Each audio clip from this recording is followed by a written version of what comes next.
Today on the Motivational Monday show, we have Problem Child. Recently crowned the, what do you want to call it? The road... This is the Road March King 2017 for Vincy Mass. Which is St. Vincent Carnival. Yeah. If you guys don't know, it was mashing up. Literally, even in a taxi on the way here, they were playing the tunes. Yeah. How does that feel for you? Great. It's a sense of accomplishment and achievement. You know, when you work hard, you would like to be rewarded for it some way, somehow. You know, a lot of times the reward comes in the terms of like somebody just saying good work or great work. Yeah, That's still you being rewarded or recognized for your hard work, and then sometimes it comes like in the form of a title, you know, music. You know, other genres we have like the Grammys and whatever the case may be, and you know, other music awards, and we have Road March and Soca Monarch for soca music. How long have you been doing what you do? Explain to the people a little bit about yourself and what you do, in fact. Well, you know, as far as how I got into the business and all that stuff, I just always loved music. I just always loved music.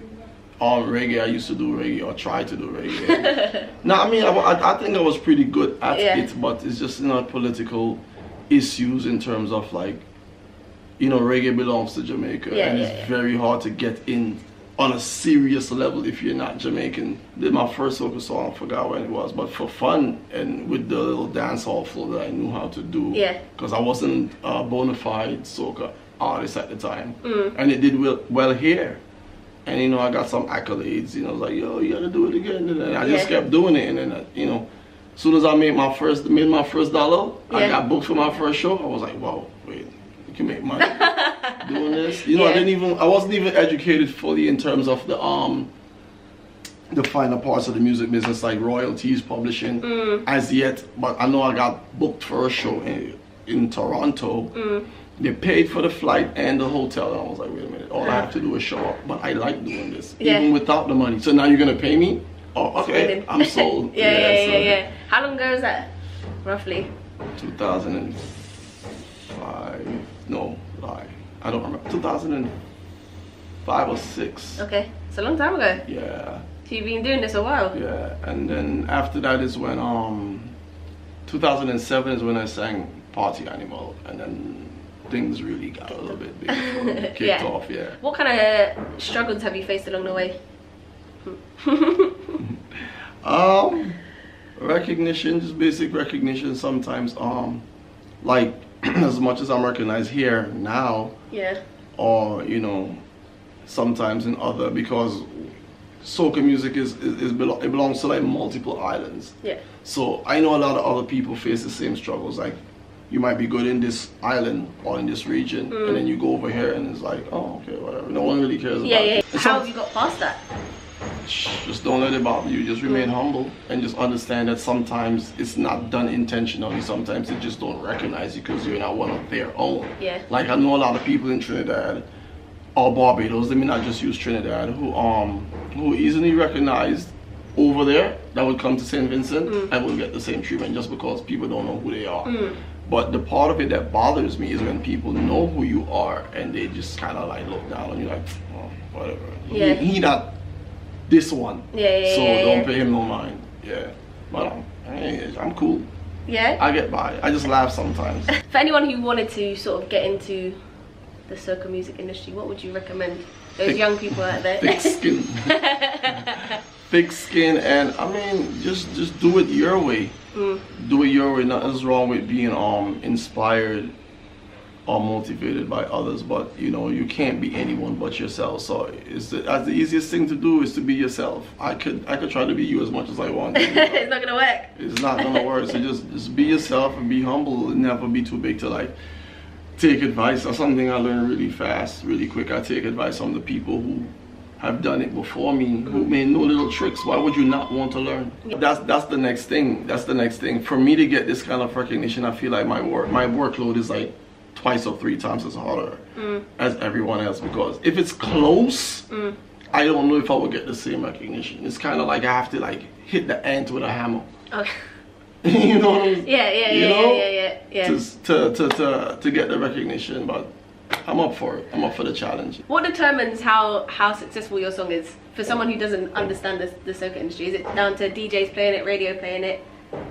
A lot of times it depends on the DJ. So what has been happening lately is that a lot of people, artists, have kind of like formed a team. Okay. You know, so we have Problem Child, and he rolls with 1, 2, 3, 4, 5, 6, 7, 8, 9, 10 DJs who are his closest friends, who are very influential, you know, in what they play. Yeah.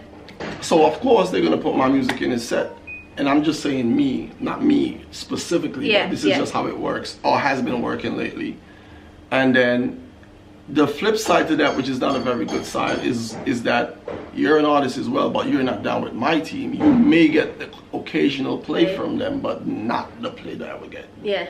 Regardless of how good your song is or how talented you are. That's interesting. Yeah, it happens. Yeah. I mean, you could ask anybody. I mean, I say it, a lot of people don't like when I speak like this, but I always ask them, am I lying? But I mean, I could say one thing is like, no one controls music. Like, you know, life and vibe control music. You see, like there's always a mystic in the air. Like you have moods, you have whatever, and you can't predict the future. None of us could do it. We could try to guide ourselves through it as best we can, but you could sing a song tomorrow and you're not an artist, and you end up it ends up being at the flow. It ends up being one of the bigger songs of probably of this generation. It's possible.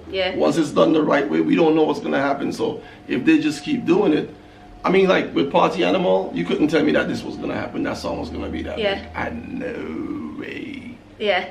And then I mean, it's so many different ways things could happen. It's like with the whole Party Hard, when I did the remix and it was unauthorized, I almost got in trouble for it because it was someone else's song that I remixed, but I technically didn't release it. I just let some people hear it via email. They liked it and started sharing it. You know, and then I was like, so I got a call from Bungie Garland. I would never forget it. And it was 2009 because I had one road march for the second time with a song called Madhouse, and he was like, yo, your song playing is beating hard in Trinidad, whatever words he used. So I thought it was Madhouse.